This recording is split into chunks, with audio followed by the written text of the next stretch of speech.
Kuya Wins, Oh, yes!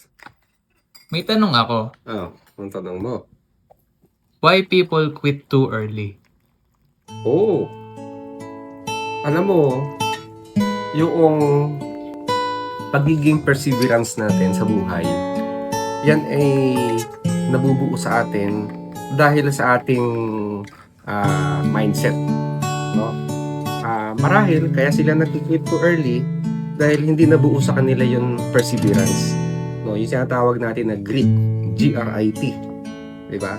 So yung meron kang passion, may perseverance ka na gawin yung isang bagay, or meron kang mindset na I will do whatever it takes, no? So yan ay nangyayari kapag ikaw na-develop sa'yo yung ganong klaseng attitude or yung ganong klaseng skill. Halimbawa, kung ikaw yung tao na paiba-iba ka ng kurso, hindi mo tinatapos yung kurso mo, so parang naiinip ka, hindi mo nagagawa. Kumbaga yung mga taong laging puro simula lang, walang tinatapos, di ba? At the end of the day, darating ang panahon sa buhay niya na ganun na yung magiging sitwasyon niya. Lagi siya nag-quit, lagi siyang nag-give up, no? At kapag ganun yung nangyayari sa'yo, lagi ka nag-give up, wala ka natatapos, hindi ka nagiging successful sa buhay mo. Doon ka nagkakaroon ng maraming regret din, no?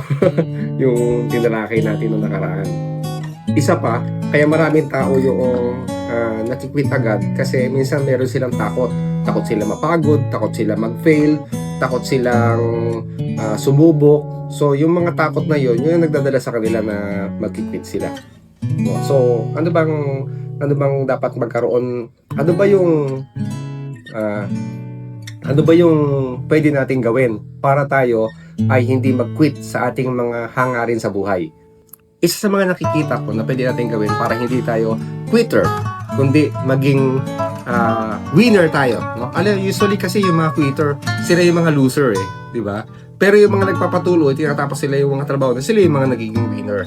So para hindi ka maging quitter, kailangan mag-develop ka sa sarili mo ng perseverance at ng discipline. Ang pinakamahirap kasing exercise sa buhay natin, yung disiplina. So pag nagkaroon ka ng disiplina, magkakaroon ka ng perseverance, dun nga yung madidevelop sa'yo na ituloy mo, tapusin mo yung mga bagay na nasimulan mo. Okay? So, marami akong failure. Hindi ako laging successful. Marami din ako pinagdaan ng mga pagsubok sa buhay, no? At yan, hindi yan mauubos. Hindi yan matatapos. Kaya malaki din yung naging ambag sa akin noong mga failure ko na yun. Malaki din na naging ambag sa akin nung mga karanasan ko na mapapait sa buhay. So, doon ka lalo nagiging matatag. So, pag naging matatag ka, hindi ka magiging quitter. Isa pa na kailangan mong palakasin ay yung iyong mind. Because if your mind is strong, your life is strong. If your mind is strong, hindi ka basta-basta makikwit sa buhay. May mga pagkakataon sa buhay kasi natin na tayo talaga weak, no? Ang mga tao, mayroon yan silang weakness, mayroon silang mga strong points niyan. So, ang pinakamahalaga doon is you have to pray. Manalangin ka sa Panginoon. At hihingi ka ng lakas sa Kanya na magawa mo yung mga bagay na mahihina para sa'yo. At doon, lalakas ka doon. Kasi yung hinihingan mo ng tulong ay King of the Universe. Yung hinihingan mo ng tulong, siya may-ari ng lahat. At lahat ng karunungan ay nasa Kanya.